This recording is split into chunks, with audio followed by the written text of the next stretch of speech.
So as Scott said, this is On My Nightstand, and I am Laura Cathcart Robbins. And today I'm going to be reading to you from Jennifer Gray's memoir, Out of the Corner. This is it here. I'm in the corner reading to you from Out of the Corner. Jennifer Gray is best known for her iconic portrayal of Baby in the beloved classic Dirty Dancing, which earned her a Golden Globe nomination for Best Actress, and for her breakout role as Matthew Broderick's sister in the John Hughes film Ferris Bueller's Day Off. Her numerous film, television, and theater credits span decades. More recently, she starred in the acclaimed series Red Oaks and won season 11 of Dancing with the Stars. Jennifer is currently teaming up with Lionsgate on the long-awaited Dirty Dancing sequel, and her new memoir, Out of the Corner, is a New York Times bestseller. I'm going to be reading to you from two different chapters. The first one is called The Time of My Life, and the second one is called The Premiere. Right after I tell you about this cool new product that Scott and I discovered. The Time of My Life. I'm not sure if it was the next day or a few days after my audition for Dirty Dancing when I got the call from my agent saying that they loved me, that I basically had the part. And I was the only one that would be screen testing with their top choices for the guy's part. The choreographer, Kenny Ortega, had just flown in from LA and brought along his collection of old 45s for us to dance to. Kenny, who happened to have worked on a bunch of John Hughes movies, including Ferris, would demonstrate basic Latin combinations for the potential Johnny Castles, while the rest of the creative team, sitting in a row of folding chairs, checked out what level of dance game these guys had. The other key component was, when paired up, did the guy and I look hot together? It proved to be a very elusive creature they were searching for. Maybe he didn't even exist. A guy with serious animal magnetism, a young Brando who could really dance. Dance was the DNA of the story, and it could not be faked. Johnny was originally written as a young, working-class Italian-American gigolo, whose bread and butter, when not at Kellerman's Catskills Resort in the summer, was teaching women to dance at Arthur Murray. There was not an enormous pool of first-rate actors who were also strong dancers and convincingly heterosexual. Billy Zane, a top contender, came in and danced with me. Scott Plank was an actor-dancer who had done Broadway musicals.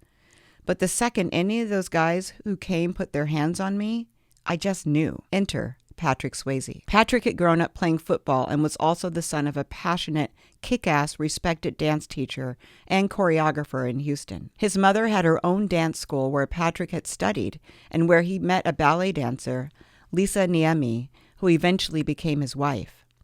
Patrick and Lisa had moved to New York to pursue careers as dancers. He'd studied at the Joffrey and in Harkness schools and danced with Elliot Feld. He'd even been a dancer in one of my dad's Broadway shows, Good Time Charlie. The powers that be in that audition room were all extremely high on this Patrick idea. Please, no, not him, I thought. Anybody, please, I begged.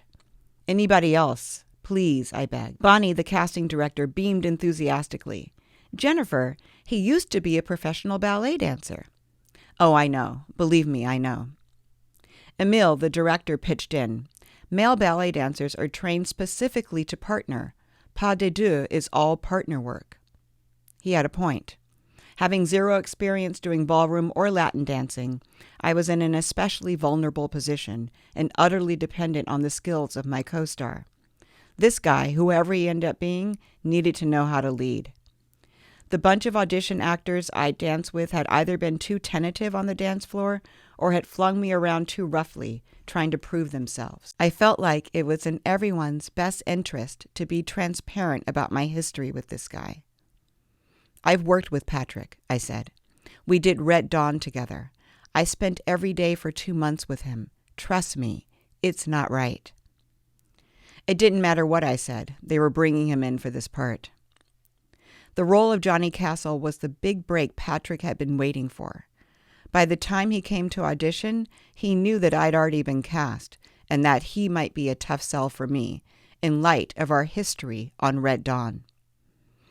After the initial hugs and greetings from the lathered-up welcoming committee, including yours truly, putting on my most convincing friendly face, the hunky actor asked if he and I could step outside so that he could have a moment alone with me.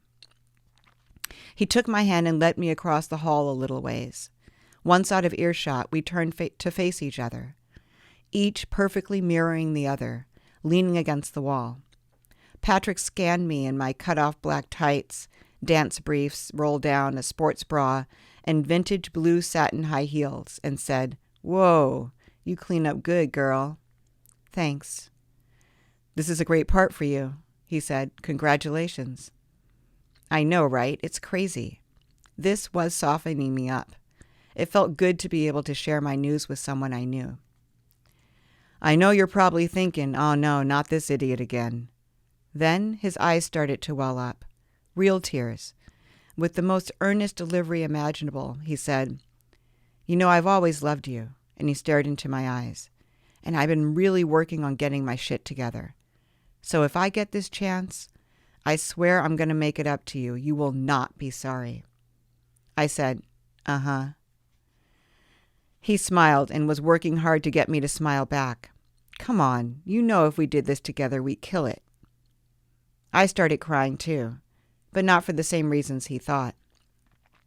I had imagined that this character, Johnny Castle, as this streetwise Italian guy, a guy that I could see myself being hot for, maybe even fall in love with. This was my first leading role, and I knew how crucial the casting of this part was to the movie's success. The sexual chemistry between Baby and Johnny was everything, and I was not feeling it. How was I supposed to trust this guy? Next thing I knew, Patrick was hugging me super tight. I could feel his heart beating against my chest. We went back into the rehearsal space. Okay, and just to set up the next chapter that I'm going to read from, which is called The Premiere, Matthew Broderick and Jennifer Grey were in a terrible car accident in Ireland in 1987. And this happened at the exact same time that Dirty Dancing was to premiere. So she's starting the story in Ireland. Dirty Dancing had been shown to distributors at the Cannes Film Festival in May, and by late summer, when Matthew and I left for Ireland, there were premieres scheduled in New York and LA with a respectable press rollout. I knew Dirty Dancing wasn't an art film. It was hard for me to understand what it could be, but I'd started hearing the word sleeper, and the New York opening had been moved to one of the biggest, most prestigious movie theaters, the Ziegfeld, where Cabaret had opened. Before the accident, I'd still hoped that Matthew could come with me at least to one of the premieres, but he'd stuck to the idea that premieres weren't important, and that press wasn't something really good actors needed to do. If you were really good, you didn't need to do any of that bullshit, an opinion that probably originally stemmed from his mother, who made no secret about her disdain of Hollywood and its trappings. And then the accident happened. My mother arrived in Belfast a day or two after Patsy, and we all took shifts being with Matthew at the hospital. My mother was wonderful with Matthew, but when we were alone, I could tell she was concerned about my fervent allegiance to him. She seemed to see what I can see now, that I was struggling to maintain any sense of my life separate from his. Once it became clear that he was going to be recovering for the next month in a Belfast hospital, my mother was insistent that I return to the States for the premiere. I was really curious to see if this movie that I was the lead in was maybe not horrible. Yet I felt extremely guilty for even thinking about going. And Matthew began to make an even stronger case than before about me not doing press. The gist was, you don't have to go. A premiere isn't going to make any difference to whether people hire you or not. And if you go, you're going to have to do press. And all any interviewer is going to want to talk to you about is the accident. I felt like I'd been paddling around in the shallows with my surfboard for a decade, waiting for a decent wave. And at last, a big, beautiful wave was coming. I'd never seen a wave that big up close. And Matthew was telling me I had to get out of the water. Matthew's big-time entertainment lawyer had flown from Los Angeles, and he was quite plainly in agreement with Matthew. They explained that it would not only be in bad taste for me to fly back to the U.S. at this time, it would ultimately be better for my career, for my dignity as an actress, and for Matthew's very serious situation if I did not show up for my premiere. I know what some of you, dear readers, might be thinking. Why are you listening to him? You wanted to break up with him. You should have broken up with him. He was being a jerk. But it wasn't that simple. In the days leading up to the accident, there had been enough magical moments to justify putting off the inevitable, the breakup. And after the accident, something else happened, something profound. In the first days after, as I've always described, any time we were separated for even a few minutes, Matthew would forget that he'd just seen me alive.